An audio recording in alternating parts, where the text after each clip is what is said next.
Welcome to all. Today we are going to discuss about overview of the linear programming models that have been discussed thus for all have been continuous, in the sense that decision variables are allowed to be fractional. Often this is a realistic assumption. At other times, however, fractional solutions are not realistic and we must consider the optimization problem. Maximize z equal to cj xj subject to the constraints a ij xj equal to bi for I equal to 1 comma 2 etc m xj greater than or equal to 0. This problem is called the integer programming problem. Types of integer programming problem. A linear programming problem in which all components of x are additional constraint to be integer is called a integer programming problem. First type is Komar's cutting plane integer programming problem. Next one, mixed integer programming problem, and then branch and bound integer programming problem. Next one, dynamic programming. What is the dynamic programming?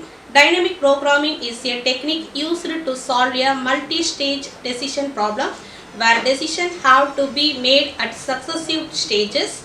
This technique is very much useful whenever if an optimization model has a large number of decision variables, it is not having any generalized formulation. Next topic is decision theory. Decision theory is a general approach to decision making when the outcomes associated with alternatives are often in doubt. It helps operations managers with decisions on process, capacity, location and inventory because such decisions are about an uncertain future. Next one, game theory.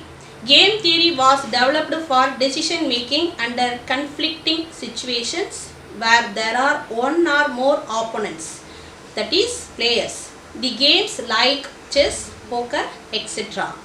have the characteristics of competition and are played according to some definite rules. Inventory models. Inventory models deal with the time at which orders for certain goods are to be placed and the quantity of the order. The research problem concerns way of optimizing these decisions, taking into account the cost of obtaining the goods, the cost of holding a unit in inventory and the cost of shortages. The mathematical inventory models used with this approach can be divided into two broad categories. First one, deterministic models and stochastic models according to the demand involved.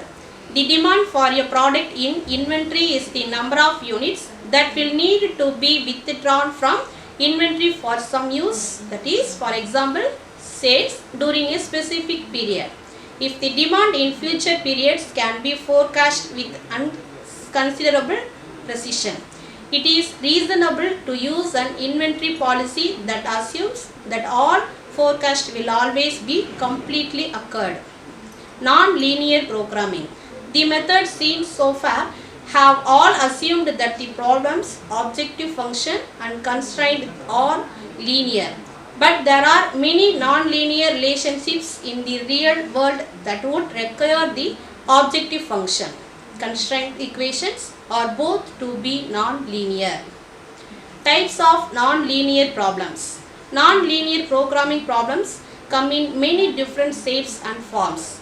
Unconstrained optimization, linearly constrained optimization, quadratic programming, convex programming, separable programming, non-convex programming, geometric programming, fractional programming. Non-linear programming applications. There are several applications for non-linear programming. Some of the most common are engineering design, control, data fitting and economic planning. These applications usually share some attributes regarding problem structure that make convex optimization algorithms very effective. This section is over. Thank you.